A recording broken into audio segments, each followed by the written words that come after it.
പിതാക്കന്മാർ തിന്നുകയും മരിക്കുകയും ചെയ്തതുപോലെയല്ല, ഈ അപ്പം തിന്നുന്നവൻ എൻ മൂലം ജീവിക്കും.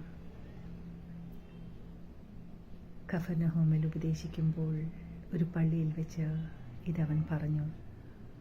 അപ്പോൾ അവൻ്റെ ശിഷ്യന്മാരിൽ ചിലർ, ഇത് കഠിനമാകുന്നു, ഇതെങ്ങനെ കേൾപ്പാൻ കഴിയുമെന്ന് തമ്മിൽ പിറുപിറുത്തപ്പോൾ യേശു തന്നിൽ തന്നെ മനസ്സിലാക്കിക്കൊണ്ട് അവരോട് പറഞ്ഞു, ഇത് നിങ്ങൾക്ക് ഇടർച്ചയാകുന്നുവോ?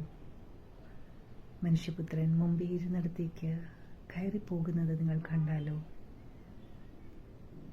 ആത്മാവ് ജീവിക്കുന്നു, മാംസം ഒന്നിനും ഉപകരിക്കുന്നില്ല. ഞാൻ ഈ സംസാരിച്ച വചനങ്ങൾ ജീവനും ആത്മാവുമാകുന്നു എന്നവൻ പറഞ്ഞു. Stay blessed.